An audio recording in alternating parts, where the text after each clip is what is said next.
15장 1절부터 15절 말씀.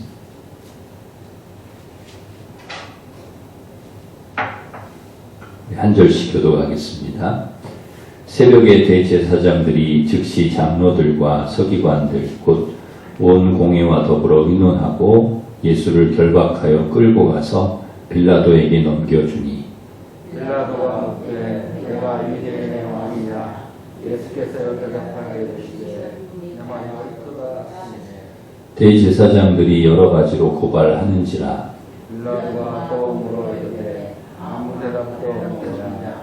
그들이 얼마나 많은 것으로 너를 고발하는가 보라 하되 예수께서 다시 아무 말씀으로도 대답하지 아니하시니 빌라도가 놀랍게 여기더라. 명절이 되면 백성들이 요구하는 대로 제사 한 사람을 요하는 절차가 있다며 밀란을 꾸미고 그 밀란 중에 살인하고 체포된 자 중에 바라바라 하는 자가 있는지라. 무리가 알아서 sepulchre 들어가여 주기를 요구하니라. 빌라도가 대답하여 이르되 너희는 내가 유대인의 왕을 너희에게 놓아주기를 원하느냐 하니 이는 그가 대제사장들이 스스로 그런 일을 하였느니라. 그러나 대제사장들이 무리를 충동하여 도리어 바라바를 놓아달라 하게 하니 빌라도가 또 대답하여 이르되 그러면 너희가 유대인의 왕이라 하는 일을 어떻게 하려 하냐. 그들이 다시 소리 지르되 그를 십자가에 못 박게 하소서. 빌라도가 이르되 어찌미냐 무슨 악한 일을 하였느냐 하니 더욱 소리 지르되 십자가에 못 박게 하소서 하는지라.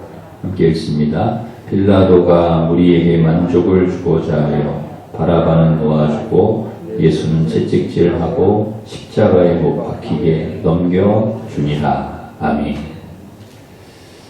겟세마네 동산에서 기도하시고 내려오신 예수님은 드디어 이제 잡히십니다. 대제사장들, 또 서기관들, 장로들이 보낸 사람들이 검과 뭉치를 들고 와가지고 그렇게 예수님을 이렇게 잡지요. 12군단 되는 천사를 동원해서 충분히 힘으로 그들을 제압하실 수 있으시지만 성경대로 이루셔야 되기 때문에 또 십자가 사역을 이루셔야 되기 때문에 순순히 이제 잡히셨습니다. 베드로가 옆에서 이제 칼로 저항하려고 이제 하지만은 예수님이 제지하십니다. 칼은 안 된다 제지하시고 예수님 순순히 잡히셔서 대제사장에게 끌려가셨습니다. 제자들은 이제 모두 도망을 가고 베드로만 멀찍이서 이제 예수님을 따라갔는데 가서 3번을 부인을 합니다. 대제사장들과 서기관들, 장로들로부터 예수님은 얼굴에 침뱉음 당하시고 주먹과 손바닥으로 맞으셨습니다. 여러분 혹시 이 침뱉음을 당하 보신 적이 있으신지 모르겠습니다. 누군가에게 이렇게 좀 손바닥이나 주먹으로 맞아 보신 적이 있는지 모르겠습니다. 저는 개인적으로 그 침뱉음을 당한 적은 없지만 그 어렸을 때 맞아본 적은 있습니다. 욕을 먹기도 하고 주먹과 손으로 맞아본 적이 있는데 제가 그런 일을 당한 다음에 드는 생각은 이게 앞으로는 이런 일을 당하면 안 되겠구나.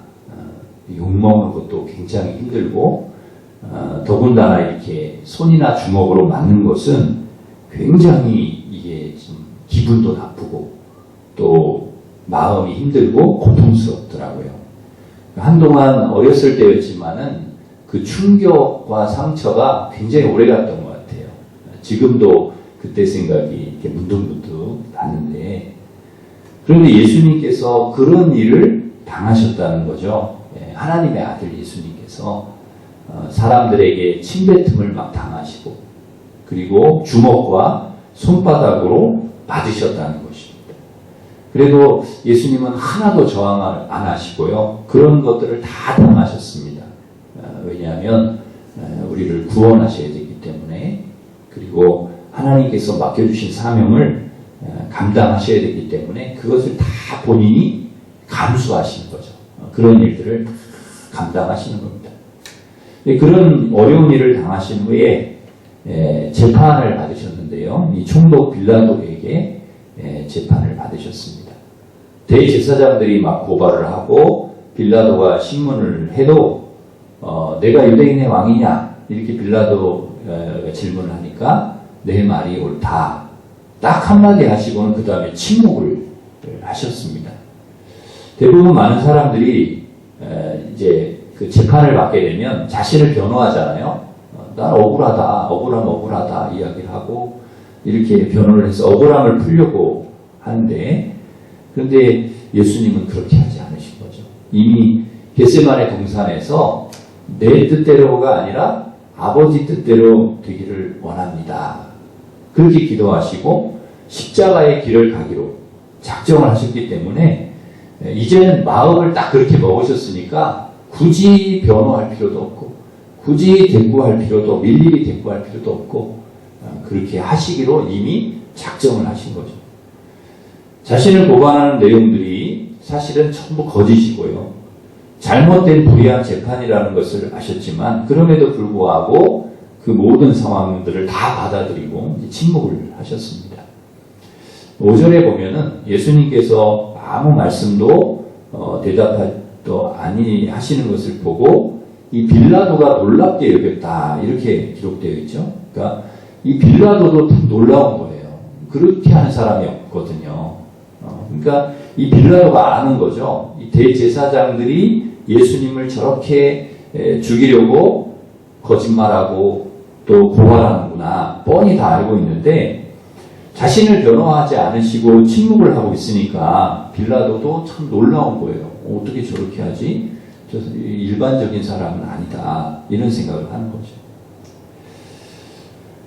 그때가 이제 명절이었는데요. 그때 예수님이 잡히셔서 이제 그 재판을 받으실 때가 명절이었는데 명절에는 백성들이 요구하는 죄수 한 명을 놓아주는 그런 전례가 있었습니다. 당시에 그 밀란을 꾸미고 밀란을 이제 하다가 살인을 하고 체포된 바라바라고 하는 죄수가 있었는데요. 이 빌라도가 물어요. 이 바라바를 놓아줄까? 유대인의 왕 예수를 놓아줄까? 선택을 해라. 그렇게 이제 물어요. 여러분, 근데 이건 좀 잘못된 것이죠. 거기 모인 사람들이 어떤 사람들인가 하면 예수님께 잡아와서 예수님을 고발하고 이렇게 죽여달라 이렇게 하는 사람들인데 그 사람들한테 그걸 묻는다는 게 상식적으로 이해가 안 되잖아요. 빌라도도 그것을 알아요. 지금 이 사람들이 예수님을 잡아와서 이렇게 고발하는 걸 알아요. 그러면 당연히 누구를 놓아달라고 그 사람들이 하겠습니까? 죽여달라고 예수님을 잡아온 사람들인데 예수님 놓아주세요 이렇게 하겠어요? 그렇게 안 하죠. 그러니까 빌라도가 뻔히 그걸 알면서 묻는 거죠. 아무리 악한 죄수라고 해도 바라바 놓아달라고 하는 거죠. 빌라도가 뻔히 그걸 알면서 그렇게 이제 잘못된 재판, 악한 재판을 하는 것이죠. 또 예수님을 어떻게 할지를 사람들에게 물어요. 그러면 이 예수를 어떻게 하냐? 바라바 너희들 놓아달라고 하는데 그러면 예수를 내가 어떻게 할까? 여러분 이것도 좀 문제가 많죠. 고발하는 사람들에게 묻는 것이 이게 말이 안 됩니다. 여러분 재판장이 딱 판단했을 때 이게 옳고 그르냐 이걸 딱 판단해가지고 본인이 그걸 정해야죠. 어떤 판결을 할지를 그 죄의 경중에 따라서 벌금형을 내릴 것인지 징역형을 내릴 것인지 뭐 사형을 선고할 것인지 이거를 본인이 결정을 재판장이 본인이 결정을 해야지 거기에 와가지고 고발하는 사람들한테 그걸 묻는다는 게 이게 상식적으로 이해가 안 되는 거죠. 그러자 사람들이 뭐라고 이야기합니까? 십자가에 못 박아라. 십자가에 못 박아라. 이 소리를 지릅니다. 이 빌라도가 말도 안 되는 지금 그런 지금 재판을 하고 있는 거예요. 지금 상식적으로도 말이 안 되고 지금 편중이 되고 한쪽으로 치우치고 불의한 재판을 지금 하고 있는 것이죠. 그런데 왜 그렇게 할까요? 지금 이 재판장이라고 하면 굉장히 중요하잖아요. 공정하게, 바르게, 옳고 그름을 쫙 판단해가지고 정확하게 재판을 해야 되는 게 이제 재판장인데, 그런데 왜 이렇게 빌라도는 이게 한쪽으로 편중되고 잘못되고 불의한 재판을 하는 것입니까? 그 이유가 이제 15절에 나오죠. 15절. 거기 보면 뭐라고 나옵니까? 무리에게 만족을 주고자 하여 그렇게 합니다. 무리에게 만족을 주려고 그렇게 했다라는 거예요. 정말 어이없는 일이죠. 이 빌라도가 왜 나쁜 사람이고 악한 사람인가 하면 이 재판을 무리에게 만족을 주려고 했다는 거예요. 이 죄 없는 분이라는 것을 뻔히 알면서도 죄가 없다는 걸 알아요. 빌라도도. 신문을 해보니까 알잖아요. 그러면서도 예수님을 십자가에 못 박도록 판결을 내린 사람이기 때문이라는 거죠. 그래서 나쁜 사람이라는 거죠. 간접살인을 한 것이죠. 하나님께 부여받은 재판장이라고 하는 권력, 대단한 권력 아닙니까? 충분히 재판을 공정하게 잘 해가지고 죄인은 충분히 죄값을 받게 하고 억울한 사람은 그 억울함을 풀어주어야 되는데 무리를 만족시켜 주려고 억울한 사람 더 억울하게 만들고 죄인들은 좋아하게 만드는 그런 재판을 했다는 것입니다. 이것은 재판장의 아주 악한 모습이고 직무유기라는 것이죠. 하나님께서 그렇게 재판을 하라고 그에게 재판의 권한을 주신 게 아니거든요.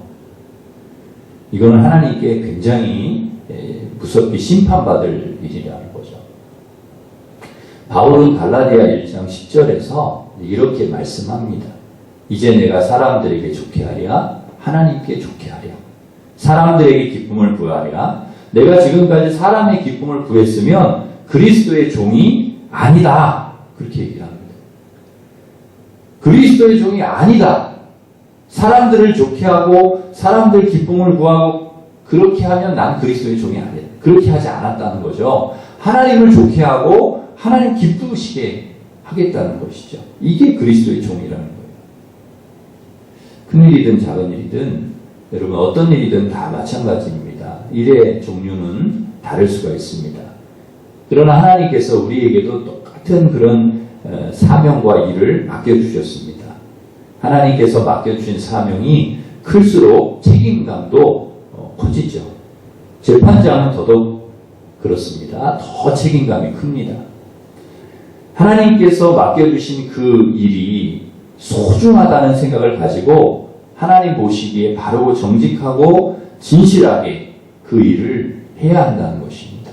그렇게 하지 않고 자꾸 사람 눈치 보고 하나님 기쁘시게 하는 것이 아니라 사람을 만족시키려고 하면 예수님을 십자가에 못 박을 수가 있고 불의한 일을 할 수 있는 우리도 빌라도 같은 사람이 될 수 있다는 것입니다. 그러기에 우리는 항상 말씀으로 우리 자신을 돌아보고 점검해야 합니다. 내가 지금 하나님 앞에서 하나님 보시기에 하나님이 내게 맡겨주신 일, 내게 맡겨주신 사명을 내가 잘 감당하고 있는가? 하나님이 좋으시기에, 하나님을 기쁘시기에 내가 지금 그렇게 살고 있는가? 사람들을 좋게 기쁘게 하고 있는가? 돌아보고 하나님께 사명을 받은 자로서 무거운 책임감을 늘 우리가 가지고 침묵으로, 인내로, 순종으로 어려움을 감수하셨던 예수님처럼 여러분 어려움도 감수하면서 하나님을 기쁘시게 해드리는, 그리고 여러분에게 하나님께서 맡겨주신 사명을 바르게 잘 감당하는 그리스도의 종들이 되시기를 주님의 이름으로 축원합니다.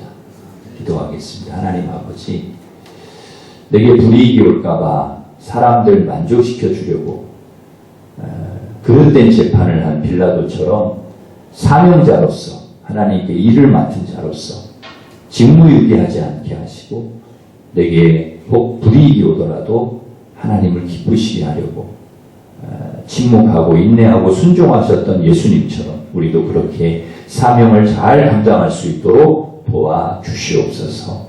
이 코로나가 속히 소멸되게 하여 주시고 환우의 병도 치료하여 주옵소서. 사랑하는 인심가족도 오늘도 말씀과 기도로 주님의 가신 그 길을 따라가게 하시고 늘 승리할 수 있도록 도와주옵소서. 예수님의 이름으로 기도하옵나이다. 아멘.